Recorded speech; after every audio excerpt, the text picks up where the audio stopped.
सर्वांना पुन्हा एकवार सलाम।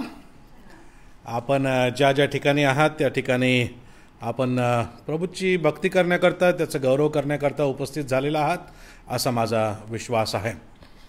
प्रियानो, आपण नेमकाच पुनरुत्थानाचा दिवस साजरा केलेला आहे आणि या पुनरुत्थानाच्या दिवशी आपण बघितलं की प्रभू येशू ख्रिस्त जो आहे हा पुनरुत्थित ख्रिस्त हा अनेक गोष्टींचं पुनर्वसन करणारा देव आहे। पुनरुत्थित ख्रिस्त हा अनेक गोष्टींचं पुनर्वसन करणारा देव आहे, परंतु हाच पुनरुत्थित ख्रिस्त पुनरुत्थानाचा सुद्धा देव आहे हे आम्हाला शुभवर्तमानांमधून दिसतं। आणि म्हणून आज आपण त्याकडे थोडं लक्ष केंद्रित करणार आहोत की तुमचा आणि माझा पुनरुत्थित ख्रिस्त हा स्वतःच केवळ पुनरुत्थित ख्रिस्त नव्हे, तर तो पुनरुत्थानाचा सुद्धा देव आहे। आणि शुभवर्तमान आपण जर नीट वाचली तर त्यामधून आपल्याला लक्षामध्ये येतं की प्रभू येशू ख्रिस्तानं त्याच्या सेवा कार्यामध्ये 3 लोकांचं पुनरुत्थान त्यानं केलेलं आहे। 3 लोक मरण पावलेले होते, परंतु त्या 3ही लोकांना त्याने मरणातून उठवलेलं आहे असं आम्हाला कळतं। याईराची कन्या मरण पावलेली होती, तिला प्रभू येशू ख्रिस्ताने मरणातून उठवलं। नाईन गावची जी विधवा होती, तिचा तरुण मुलगा मरण पावलेला होता, त्याला प्रभू येशू ख्रिस्ताने मरणातून उठवलेला आहे।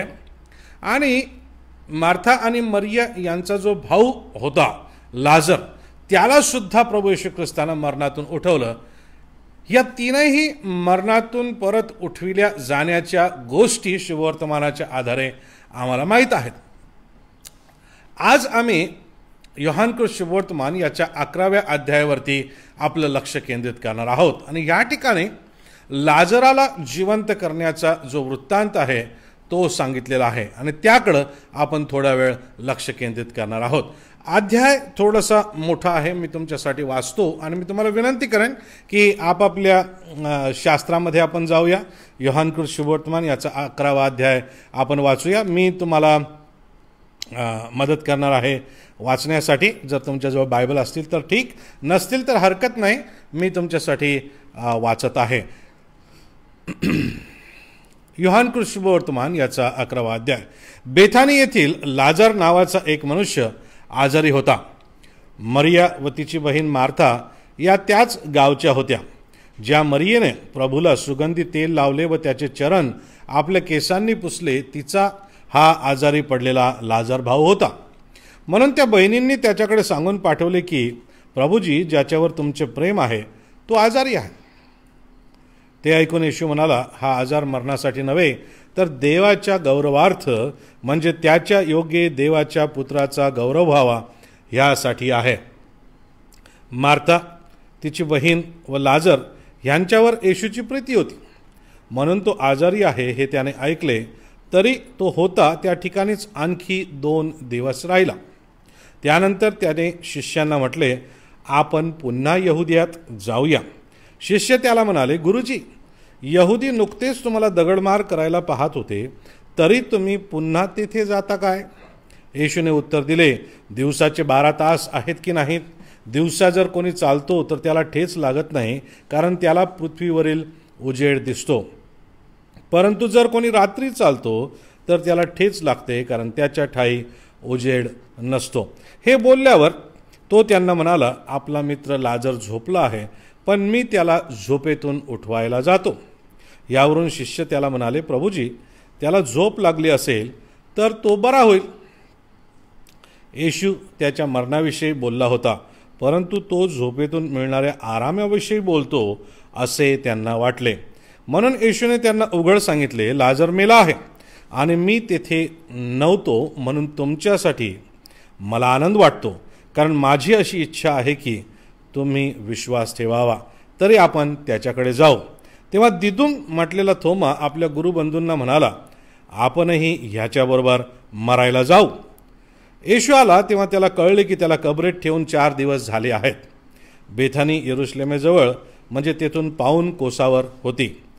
तेथे यहुद्यांपैकी पुष्कळ लोक मार्था व मरिया यांचे त्यांच्या भावाबद्दल सांत्वन करण्यास आले होते. येशू येत आहे हे ऐकताच मार्था त्याला जाऊन भेटली, पण मरिया घरातच बसून राहिली. मार्था येशूला म्हणाली, प्रभूजी, आपण येथे असता तर माझा भाऊ मेला नसता. तरी आताही जे काही आपण देवाजवळ मागाल ते देव आपल्याला देईल हे मला ठाऊक आहे. येशूने तिला म्हटले, तुझा भाऊ पुन्हा उठेल. मार्था त्याला म्हणाली, तो शेवटल्या दिवशी पुनरुत्थान समयी पुन्हा उठेल हे मला ठाऊक आहे. येशूने तिला म्हटले, पुनरुत्थान व जीवन मीच आहे. जो माझ्यावर विश्वास ठेवतो तो मेला असला तरी जगेल. 25 वचन पुन्हा एक वार वाचूया. येशूने तिला म्हटले, पुनरुत्थान व जीवन मीच आहे.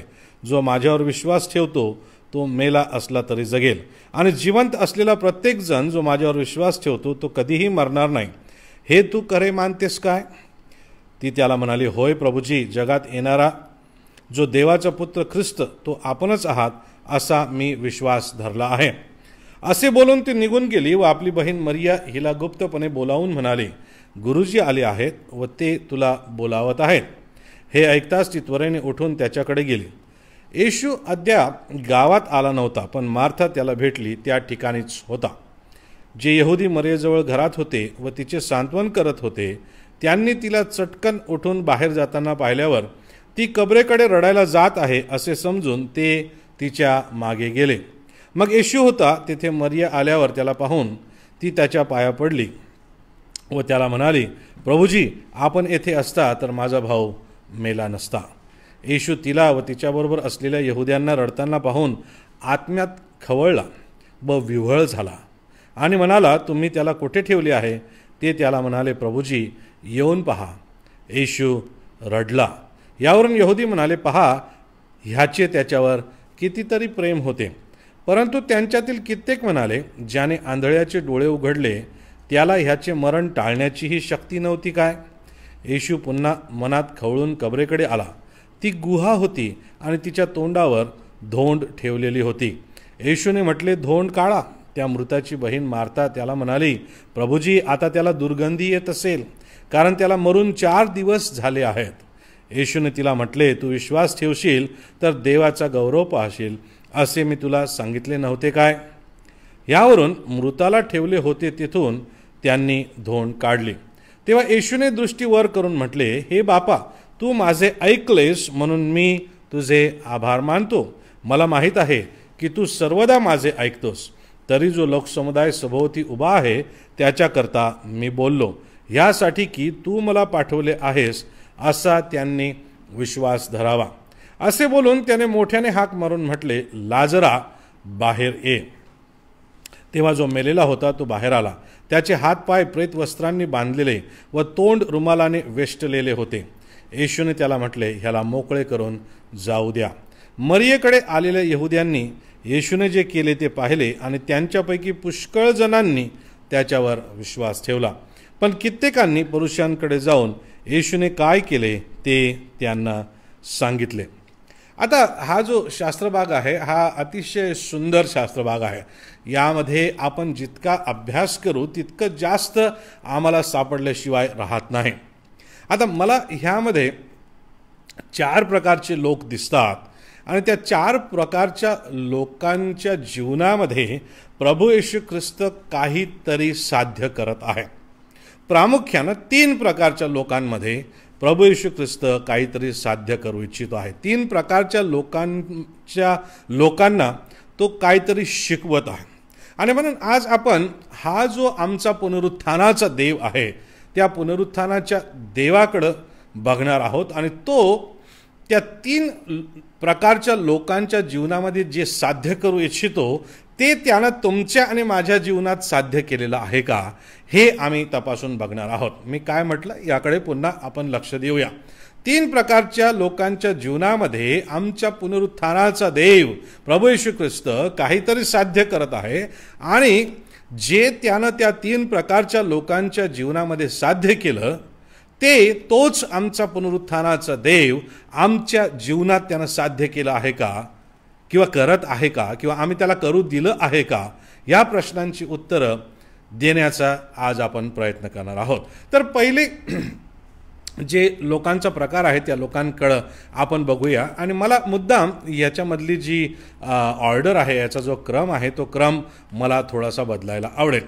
तर सुरुवातीला आपण मार्था आणि मरिया आणि खुद्द लाजर यांच्याबद्दल विचार करणार आहोत. आता हे लोक कोण आहेत?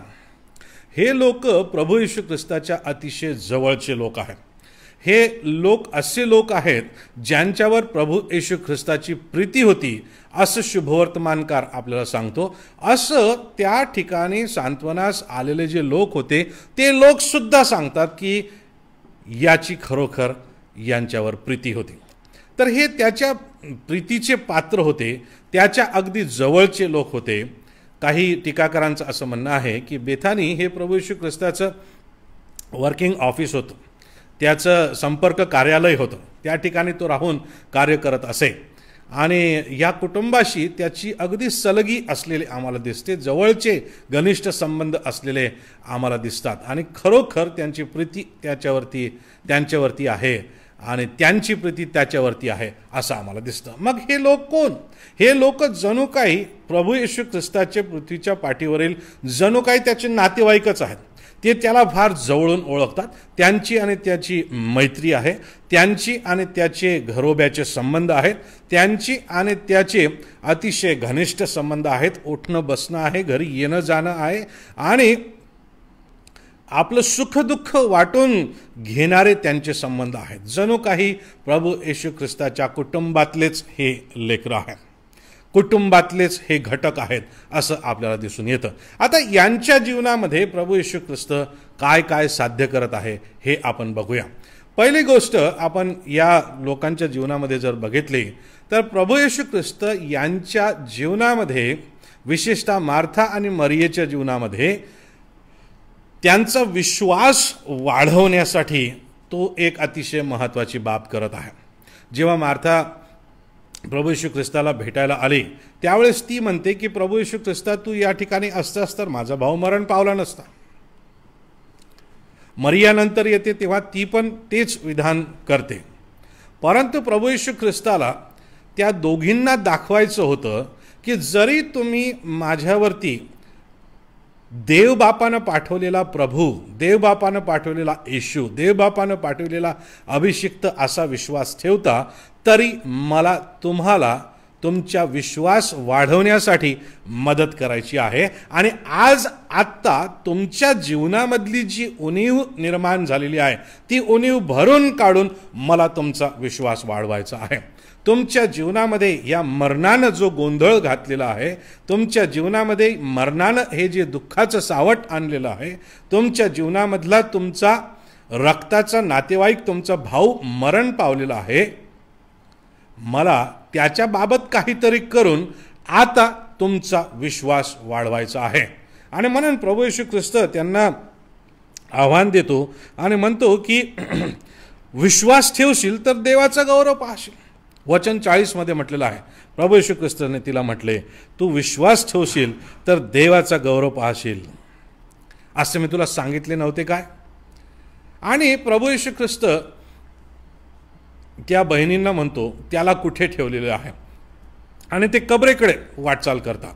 आणि कबरेकडे वाटचाल करत असताना ते त्याला म्हणत आहेत की प्रभू, त्याला आता मरून 4 दिवस झाले आहेत आणि त्याला दुर्गंधी येत असेल.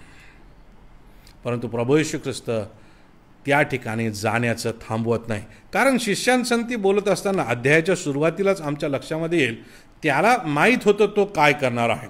त्याने शिष्यांना आधीच सांगून ठेवलं होतं की हे देवाच्या गौरवासाठी आलेलं आजारपण आहे आणि आता त्याला देवाचं गौरव पूर्ण करायचं होतं आणि म्हणून तो आता त्या कबरेकडं निघालेला आहे. आता ह्या ठिकाणी कबरेवर जात असताना फक्त मार्था आणि मरियाच नव्हे तर त्यांचं सांत्वन करण्याकरता आलेले यहुदी लोक आणि इतर लोक सुद्धा त्या ठिकाणी आहेत. ते सुद्धा कबरेकडं प्रस्थान करतात आणि जे शिष्य आधी त्याला विचित्र भाषेत बोललेले आहेत, दिदुम जो थोमा आहे तो तर म्हणतो चला आपण याच्यासोबत मरायला जाऊ. या सगळ्यांना एक अद्भुत अनुभव परमेश्वर आज घडविणार आहे असं आपल्याला त्या ठिकाणी दिसतं. आणि त्या ठिकाणी प्रभू येशू ख्रिस्त जातो, प्रार्थना करतो आणि प्रार्थना करून त्या कबरेची धोंड लोटलेली आहे. आणि 43व्या वचनामध्ये असं म्हटलं की असे बोलून त्याने मोठ्याने हाक मारून म्हटले, लाजरा बाहेर ये, लाजरा बाहेर ये. लक्षात घ्या प्रियानो, तुमचा आणि माझा पुनरुत्थित ख्रिस्त फक्त स्वतः पुनरुत्थित झालेला नाही, तर तो पुनरुत्थानाचा देव आहे. तो स्वतःच पुनरुत्थान आहे. आणि या ठिकाणी त्याच्या मुखामधलं सामर्थ्य इतकं प्रभावी असल्याचं आम्हाला पुन्हा एक वार दिसून येतं की तो म्हणतो, लाजरा बाहेर ये. कोणाशी बोलत आहे? आजारी व्यक्तीशी बोलत आहे का? नाही. झोपलेल्या व्यक्तीशी बोलत आहे का? नाही. दुःखनाईत असंती बोलत आहे का? नाही. दार बंद करून आतमध्ये बसलेल्या व्यक्तीसोबत बोलत आहे का? नाही. ज्या व्यक्तीला मरून 4 दिवस झालेले आहेत त्या व्यक्तीला हाक मारून तो म्हणत आहे, लाजरा बाहेर ये. आणि 44वं वचन अतिशय अद्भुत आहे. ते म्हणतं, जो मेलेला होता तो बाहेर आला. जो मेलेला होता तो बाहेर आला. म्हणजे लाजर त्या ठिकाणी बाहेर आलेला आहे. त्यानंतर प्रभू येशू ख्रिस्त म्हणतो की याला मोकळे करा, कारण त्याचे हातपाय जे आहे, तोंड जे आहे ते प्रेत वस्त्राने बांधलेलं होतं. देवाची स्तुती असो, कारण प्रभू येशू ख्रिस्ताच्या मुखामध्ये पुनरुत्थानाचं सामर्थ्य होतं. त्याच्या शब्दांमध्ये जीवनाचं सामर्थ्य होतं. आज मला तुम्हाला सांगू द्या प्रियानो, तुमच्या जीवनामध्ये काय मेल्यासारखं तुम्हाला वाटत आहे? काय मरण पावल्यासारखं तुम्हाला वाटत आहे? प्रियानो, आमचा जो पुनरुत्थित ख्रिस्त आहे, आमच्या जीवनामध्ये कोणत्याही क्षेत्रात मृतवतता आलेली असू देत, त्या क्षेत्राला पुनरुत्थित करू शकणारा असा आमचा देवबाप आहे. आज तुमच्या आर्थिक बाबतीत तुम्हाला पुनरुत्थान अनुभवायचं आहे काय? प्रभू येशू ख्रिस्तावरती विश्वास ठेवा. आज तुमच्या कौटुंबिक जीवनामध्ये मृतवतता आलेली आहे काय? सगळं काय संपलं, आता काही खरं नाही, आपण बर्बाद झालो असं तुम्हाला वाटत आहे काय? आमचा हा वैवाहिक संबंध आता टिकू शकत नाही, आम्हाला घटस्फोट घेतल्याशिवाय किंवा दुसरं काहीतरी केल्याशिवाय आता पर्याय नाही असं तुम्हाला वाटत आहे काय? धीर सोडू नका, धैर्य धरा. आमचा प्रभू येशू ख्रिस्ताच्या मुखामध्ये इतका मोठं सामर्थ्य आहे की तो आमच्या विवाहाला हाक मारून वापस कबरेतून बाहेर आणू शकतो. प्रियानो, तुम्हाला तुमच्या लेकरांबद्दल काळजी वाटत आहे काय? त्यांचं भविष्य बिघडल्यासारखं वाटत आहे काय? की प्रियानो, घाबरू नका. त्या लेकरांच्या जीवनामध्ये आणि त्या लेकरांच्या भविष्याबाबत मृतवतता निर्माण झालेली तुम्हाला आणि मला वाटत आहे काय? निराश होऊ नका. प्रभू येशू ख्रिस्त हा फक्त पुनरुत्थित देव नाही, तो पुनरुत्थानाचा देव आहे. आणि तो आमच्या जीवनातल्या ज्या ज्या क्षेत्रामध्ये मरण आल्यासारखं आम्हाला वाटतं, मेल्यागत आम्हाला वाटतं, मृतवतता आल्यासारखे आम्हाला वाटते, ते प्रत्येक क्षेत्राला पुनरुत्थित करू शकणारा असा आमचा देवबाप आहे. मी तुमच्यासमोर आज जो उभा आहे, मी मेलेलाच होतो प्रियानो.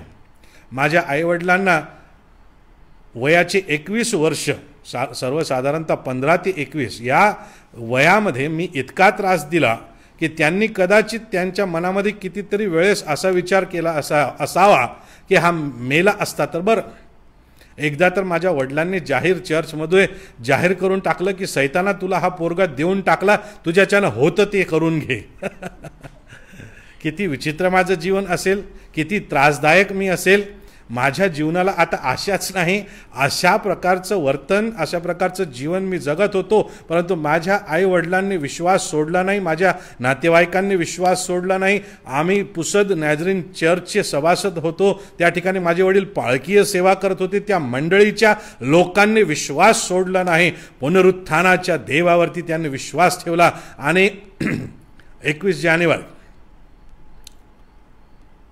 1991 रोजी आध्यात्मिकरित्या माझं पुनरुत्थान प्रभू येशू ख्रिस्तानं केलं. आणि तेव्हापासून देवाच्या राज्यात चालण्यास आणि देवाची सेवा करण्यास प्रभू परमेश्वरानं मला सहाय्य केलेलं आहे.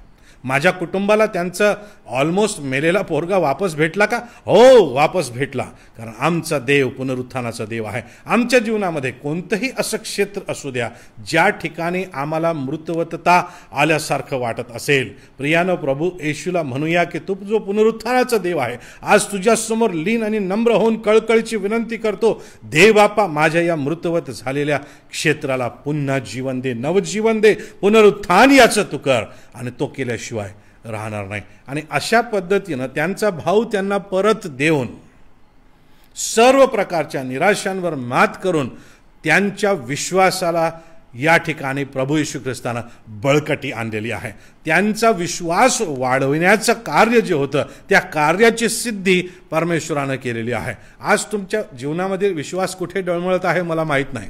मार्था आणि मरियेचा जरी विश्वास होता तरी त्या विश्वासाला एका दुसऱ्या स्तरावर परमेश्वराला नेऊन ठेवायचं होतं. आणि हे बघितल्यानंतर तर मला असं वाटतं मार्था आणि मरियेचा जो विश्वास आहे तो सार्वकालिकतेवर आधीपेक्षा कितीतरी अधिक जास्त पटीनं बसलेला असावा.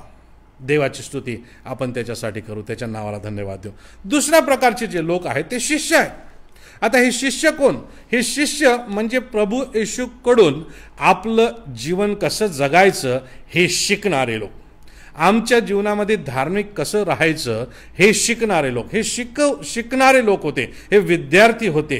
गुरुजीच्या चरणाशी बसून जीवन कसं जगायचं याचे धडे ते घेणारे होते आणि भविष्यामध्ये यशस्वी कसं व्हायचं याचे धडे ते घेणारे लोक होते. आणि हे सर्व प्रभू येशू ख्रिस्ताच्या संगती राहून वेगवेगळ्या स्तरावरती गोष्टी शिकत आहेत आणि त्याच्या संगती चालत आहेत. हो, प्रभू येशू ख्रिस्तासाठी त्यांनी आपलं सर्वस्व सोडलेलं आहे. प्रभू येशू ख्रिस्तासाठी त्यांनी घरदार सोडले. दिवस रात्र 3.5 वर्षापासून ते प्रभू येशू ख्रिस्ताच्या संगतीत चालत आहेत, त्याच्यासोबतच राहिलेले आहेत. विविध चमत्कार त्यांनी अनुभवलेले आहेत. आणि प्रभू येशू ख्रिस्त अतिशय स्पष्टरित्या त्यांच्या समोर बोलून दाखवतो आणि म्हणतो की हा आजार मरणासाठी नव्हे तर हा आजार विशेष रीतीनं देवाच्या गौरवासाठी आहे. तर देवाचं गौरव कसं होतं हे त्या शिष्यांना प्रभू येशू ख्रिस्ताला दाखवायचं होतं. पुढं चालून आपण बघतो की प्रभू येशू ख्रिस्ताचे शिष्य त्याला वेगवेगळ्या प्रकारचे प्रश्न विचारतात आणि 3दा त्या शिष्यांसंती प्रभू येशू ख्रिस्ताला बोलावं लागतं. परंतु एकदा तो मरणाला झोप म्हणतो, तो झोपला आहे असं तो सांगतो आणि शिष्यांना ते काय समजत नाही. आणि शिष्य त्याला म्हणतात, प्रभूजी त्याला झोप लागली असेल तर तो बरा होईल, म्हणजे त्याला आराम भेटेल आणि त्याला बरं वाटेल, असं ते या ठिकाणी बोलत आहेत किंवा भासवत आहेत. परंतु प्रभू येशू ख्रिस्ताला त्यांना शेवटी सांगावं लागलं की तो आता मरण पावलेला आहे. आणि प्रभू येशू ख्रिस्त म्हणतो की चला आपण तिकडे जाऊ. परंतु त्याच्या आधी तो असं म्हणतो 15व्या वचनामध्ये, आणि मी तेथे नव्हतो म्हणून तुमच्यासाठी मला आनंद वाटतो. मी तेथे नव्हतो म्हणून तुमच्यासाठी मला आनंद वाटतो, कारण माझी अशी इच्छा आहे की तुम्ही विश्वास ठेवावा. कारण माझी अशी इच्छा आहे की तुम्ही विश्वास ठेवावा. आता बघा, प्रभू येशू ख्रिस्ताच्या संगती चालणारे, उठणारे, बसणारे, त्याच्याकडून शिकणारे हे जे लोक आहेत ते कुठे उणे आहेत हे प्रभू येशू ख्रिस्ताला माहीत होतं.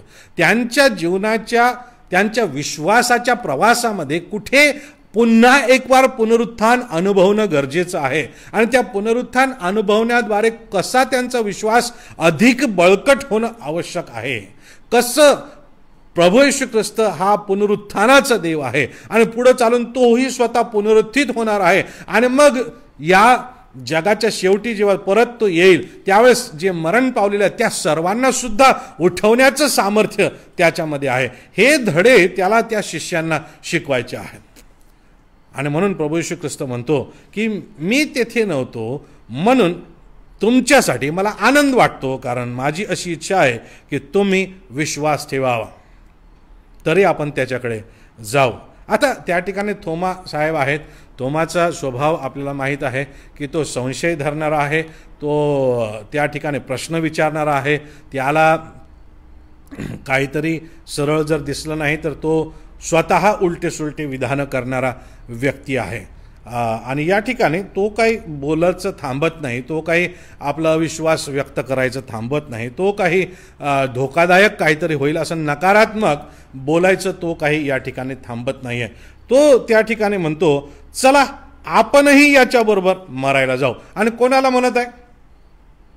शिष्यांना म्हणत आहे. ते बाकीचे जे शिष्य आहेत त्यांना म्हणत आहे की चला आपणही मरायला जाऊ याच्यासोबत. याला माहीत नव्हतं की नंतर हाही खरोखर येशूसाठी मरेल. या शिष्यांनाही माहीत नव्हतं की ते खरोखर येशूसाठी नंतर मरायला तयार होतील. का आम्ही आमच्या कुटुंबामध्ये संध्याकाळी स्टोरी टेलिंग करत असतो. आम्ही एक गोष्ट सांगतो आणि त्या गोष्टीमधून आम्ही विविध धडे शिकण्याचा प्रयत्न करतो आणि प्रत्येकाला ते काय शिकले हे सांगायचं असतं. आणि मग आमची प्रीत आहे छोटी, तिला गीत गाताना या ठिकाणी तुम्ही बघितलं असेल. तिला जेव्हा ही गोष्ट सांगितल्याने विचारलं की तुला काय शिकायला मिळालं, आणि तिने फार सुंदर शब्दामध्ये, ती 9 वर्षाची आहे, तिने फार सुंदर शब्दामध्ये सांगितलं की तुम्हाला आणि मला बरं करण्यासाठी किंवा तुम्हाला आणि मला जीवन देण्यासाठी येशू दगडं खायला सुद्धा तयार आहे.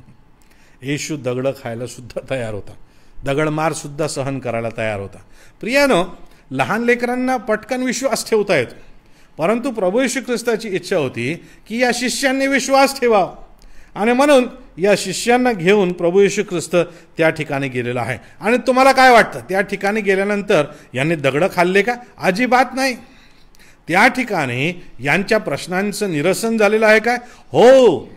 ते तर मला असं वाटतं की प्रभू येशू ख्रिस्तानं चमत्कार केल्यावर स्वतःचे कान धरून बसले असतील आणि आपण प्रभू येशू ख्रिस्ताला काय बोलून बसलो याबद्दलचे प्रश्न ते विचारत असतील.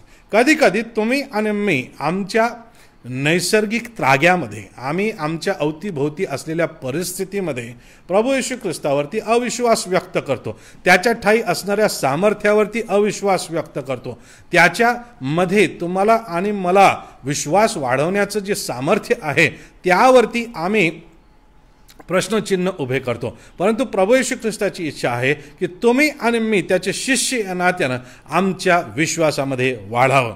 आज आमच्या अवतीभोवती ही करोना सदृश्य परिस्थिती आहे आणि आम्हाला भले मोठे प्रश्न या करोनाबद्दलचे निर्माण झालेले आहेत. काय होईल, कसं होईल, याचं जे प्रमाण आहे, ज्या प्रमाणात हे वाढत चाललेलं आहे, अतिशय दुःखदायक असल्या प्रकारची, अतिशय कष्टदायक असल्या प्रकारची, अतिशय चिंताक्रांत करून टाकणारी, भयप्रद असल्या प्रकारची ही परिस्थिती होत आहे. आणि प्रियानो, अशा परिस्थितीमध्ये तुमचा आणि माझा विश्वास डळमळणं साहजिक आहे. त्याचे शिष्य या नात्यानं आम्ही प्रश्न विचारू शकतो. त्याचे शिष्य या नात्यानं जेव्हा प्रभू परमेश्वर आपल्याला कोणाची तरी सेवा करण्याचं प्रोत्साहन देतो, त्यावेळेस चला आता आपणही मरू असल्या प्रकारचे उद्गार, भाष्य, निराशामय वक्तव्य आमच्या मुखातून निघणं साहजिक आहे. परंतु मला तुम्हाला सांगू द्या, प्रभू येशूची याही परिस्थितीमध्ये ही इच्छा आहे की तुम्ही आणि मी त्याचं पुनरुत्थान अनुभवावं. तुम्ही आणि मी त्या पुनरुत्थान करणाऱ्या देवाला अतिशय प्रकर्षानं, अतिशय प्रभावीरित्या अनुभवावं, ही तुमच्या आणि माझ्यासाठी प्रभू येशू ख्रिस्ताची इच्छा आहे. आणि त्याची इच्छा आहे की आमचा सुद्धा विश्वास वाढेल. आज आम्ही संशय व्यक्त करत आहोत का? आज आम्हाला प्रश्न पडलेले आहेत का? आमच्या सर्व प्रश्नांची उत्तरं पुनरुत्थान करणाऱ्या ख्रिस्तामध्ये आहेत. आमच्या सर्व निराशांना आशेमध्ये परिवर्तित करणारा आमचा पुनरुत्थानकारी प्रभू येशू ख्रिस्त आहे.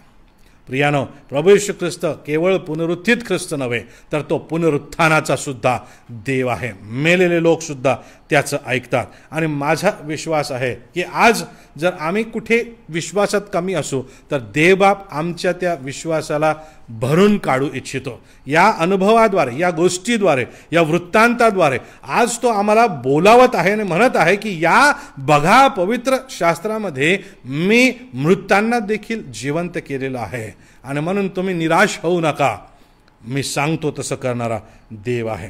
तर हे झाले 2 प्रकारचे लोक, दोघांच्याही जीवनामध्ये विश्वास वाढीस लावलेला आहे. मार्था आणि मरियेचा विश्वास बळकट केलेला आहे, शिष्यांच्या जीवनामध्ये त्यांचा विश्वास वाढीस लावलेला आहे. आणि 3 प्रकारचे जे लोक आहेत त्या लोकांकडं आपण लक्ष देऊ. ते लोक आहेत मार्था आणि मरिया यांच्या घरी आलेले पुष्कळ लोक. 19व्या वचनामध्ये असं म्हटलेलं आहे, तेथे यहुद्यांपैकी पुष्कळ लोक मार्था व मरिया यांचे त्यांच्या भावाबद्दल सांत्वन करण्यास आले होते.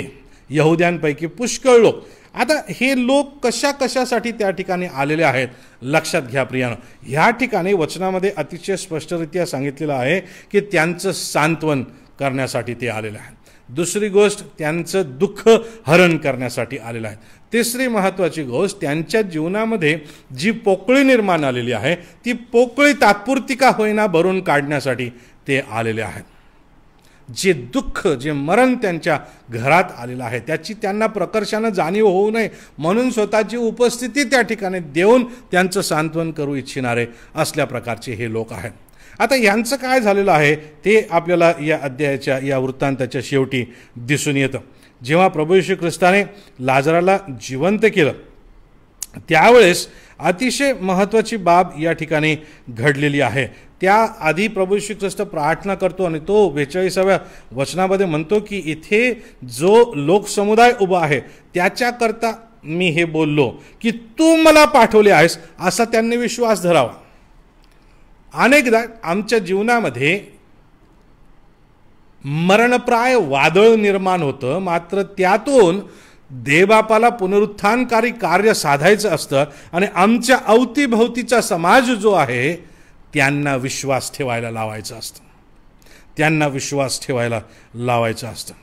आज या करोना सदृश्य परिस्थितीमध्ये जी मरणप्राय परिस्थिती निर्माण झालेली आहे ह्यातूनही अनेक लोक ख्रिस्ताकडे येत आहेत आणि म्हणून संधी दवडू नका. तुम्हाला जर ख्रिस्ती तर लोक भेटतात तर त्यांना ख्रिस्त कसा पुनरुत्थानकारी देव आहे, ख्रिस्त कसा या करोनामधून आम्हाला सोडवू शकतो हे सांगण्यास मागे पुढे बघू नका. आणि जेव्हा त्यांना प्रभू ख्रिस्तानं जेव्हा लाजराला जिवंत केलेलं आहे 45व्या वचनामध्ये असं म्हटलेलं आहे, मरियेकडे आलेल्या यहुद्यांनी येशूने जे केले ते पाहिले आणि त्यांच्यापैकी पुष्कळ जणांनी त्याच्यावर विश्वास ठेवला. चौथ्या प्रकारचे लोक जे होते ते चुगल्या करणारे होते. त्यांनी जाऊन पुरुषांना येशूने काय केले ते सांगत ते बसले. आता त्यांच्याबद्दल आपण बोलून वेळ घालवणार नाही आहे, परंतु ह्या ठिकाणी हे जे यहुदी लोक होते या यहुदी लोकांपैकी पुष्कळ जणांनी घडलेल्या गोष्टीमुळं विश्वास ठेवलेला आहे, येशूवर विश्वास ठेवलेला आहे. आणि प्रभू येशूची इच्छा आहे की तुमच्या आणि आमच्या अवतीभोवतीच्या लोकांनी सुद्धा प्रभू येशू ख्रिस्तावर विश्वास ठेवावा. तो पुनरुत्थानाचा देव आहे, तो आमचं पुनरुत्थान करून आम्हाला त्या स्वर्गामध्ये आमच्या शरीरांचं रूपांतर करून घेऊन जाणारा देव आहे. सार्वकालिकतेसाठी त्याच्या संगती आम्हाला ठेवणारा तो देव आहे. त्या सार्वकालिकतेत आम्हाला त्याच्या संगती राहण्याची जागा तयार करून ठेवणारा आमचा देव आहे. असा आमचा पुनरुत्थानकारी देव आहे. आणि म्हणून प्रियानो, यांच्या जीवनामध्ये हे काय काय करायला आले होते बघा, हे त्यांचं सांत्वन करायला आलेले होते, मार्था आणि मरियेचं. मला तुम्हाला सांगू द्या, येशूनं या चमत्काराद्वारे त्यांचं सांत्वन केलेलं आहे. हे त्यांचं दुःख हरण करायला आले होते. यांच्या जीवनामधील पापामुळं निर्माण झालेलं किंवा पापामुळं असलेलं दुःख त्यानं हरण केलेलं आहे. ते त्या ठिकाणी त्यांच्या जीवनात निर्माण झालेली पोकळी भरून काढण्यासाठी आले होते. प्रभू येशू ख्रिस्तानं यांच्या जीवनात पापामुळं निर्माण झालेली आध्यात्मिक जी पोकळी आहे ती भरून काढून यांना आध्यात्मिक पुनरुत्थान प्रदान केलेलं आहे. यांना आध्यात्मिक पुनरुत्थान त्यानं प्रदान केलेलं आहे. प्रियानो, आज आम्हाला कदाचित आध्यात्मिक पुनरुत्थानाची गरज असेल. आमचे विचार भरकटलेले असतील, आम्ही भलता सलताच विचार करून जो खरा देव आहे त्या खरा देवाला सोडून आम्ही इतरत्र वळालेलो असू. परंतु प्रियानो, आज तुम्हाला आणि मला नवीन संधी आहे की आमचा प्रभू येशू ख्रिस्त एकमेव आहे, एकमेव देव आहे. त्याच्यावर विश्वास ठेवणाऱ्याला अनंतकालिक जीवन प्राप्त होतं हे निश्चित आहे. त्याच्यामध्ये कुठल्या प्रकारचा संशय नाही. तुमच्या आणि माझ्या जीवनामध्ये जर आम्ही विश्वासात डळमळलो असो, जर पापानं आमच्या जीवनात घर केलं असेल, जर पापानं आम्हाला ख्रिस्तापासून दूर नेलं असेल, तर आज प्रभू येशू ख्रिस्त आमच्या आध्यात्मिक जीवनाचं सुद्धा पुनरुत्थान करून आमच्या अंतःकरणाला सांत्वन आणि सुख आणि आनंद देऊ इच्छितो. हा असा आमचा पुनरुत्थानकारी प्रभू येशू ख्रिस्त आहे. प्रियानो, त्यांच्याही विश्वासात भर पडलेली आहे. सार्वकालिक विश्वास त्यांना प्राप्त झालेला आहे. मार्था आणि मरिया यांना सार्वकालिक विश्वास प्राप्त झालेला आहे. शिष्य यांना सार्वकालिक विश्वास प्राप्त झालेला आहे. आणि ह्या ठिकाणी हे जे यहुदी लोक होते यांना सुद्धा सार्वकालिक विश्वास प्राप्त झालेला आहे. तुमचा आणि माझा पुनरुत्थित ख्रिस्त नुसताच पुनरुत्थित ख्रिस्त नाही, तो पुनरुत्थानाचा देव आहे. आणि तो तुमचं आणि माझं सुद्धा पुनरुत्थान करून आम्हाला स्वर्गात घेऊन गेल्याशिवाय राहणार नाही. देवबाप आपल्याला आशीर्वाद देव. यावेळेस आपण प्रार्थना करूया. प्रभू, आम्ही तुझी स्तुती करतो, तुझ्या नावाला धन्यवाद देतो, तुझा गौरव करतो बापा, कारण तू आमचा अद्भुत देव आहेस. पुनरुत्थितच ख्रिस्त नव्हेस, तर तू पुनरुत्थानाचा देव आहेस. मार्था आणि मरिया जे त्याच्या अगदी जवळचे होते, कुटुंबच होते, त्यांना पुनरुत्थान तू अनुभवायला लावलंस. त्यांचा भाऊ त्यांना परत दिलास. त्यांच्या विश्वासात भयंकर बळकटी तू आणलीस. आम्ही तुझे आभार मानतो. शिष्य जे आपलं सर्वस्व सोडून त्याच्या मागे चालत होते, एक आध्यात्मिक गुरु या नात्यानं, प्रभू त्यांना पुन्हा एक वार पुनरुत्थान अनुभवण्याची संधी तू दिलीस. त्यांच्या विश्वासात बळकटी आणलीस. आम्ही तुझे आभार मानतो, तुझी स्तुती करतो. प्रभू, जे त्या ठिकाणी उपस्थित यहुदी होते, चांगल्या मनाचे होते, सांत्वन करण्यासाठी आले होते, दुःखहरण करण्यासाठी आले होते, स्वतःच्या उपस्थितीद्वारे दिलासा देण्यासाठी आले होते, प्रभू त्यांचंही आध्यात्मिक जीवन तू बदलवून टाकलंस. त्यांच्या अंतकरणामध्ये विश्वास पेरलास. त्यांना पुनरुत्थान दाखवलंस. पुनरुत्थानावर विश्वास ठेवण्यास त्यांना मदत केलास. पुनरुत्थानाच्या देवावर, पुनरुत्थित ख्रिस्तावर विश्वास ठेवण्यास, पापांची क्षमा करणाऱ्या येशूवर विश्वास ठेवण्यास त्यांना मदत केलीस. म्हणून आम्ही तुझे उपकार मानतो, तुझी स्तुती करतो, तुझ्या नावाला धन्यवाद देतो. प्रभू, आज जर ऐकणाऱ्यांच्या अंतकरणामध्ये, जीवनामध्ये, कुटुंबामध्ये समस्या असतील, मरणप्राय अवस्था निर्माण झालेली असेल, अवतीभोवती जीवनाच्या कुठल्या तरी क्षेत्रामध्ये मृत्यू घोंगावत आहे की काय असं वाटत असेल, तर देवा तुझ्या समोर लीन आणि नम्र होऊन, तो जो पुनरुत्थानाचा देव, तुझ्यावर विश्वास ठेवून त्यांनी पुनरुत्थान अनुभवावं अशी दया आणि कृपा तू कर प्रभू. विश्वास वाढीस लागू दे प्रभू. तुझ्यावर विश्वास ठेवण्यानं तू आमची प्रार्थना ऐकतोस. याचा नव्यानं प्रत्यय तू येऊ दे प्रभू, आणि तू येऊ देशील असा आमचा विश्वास आहे. प्रार्थना तुझा पुत्र येशू याच्या नावानं करतो म्हणून तू ऐक. आमेन.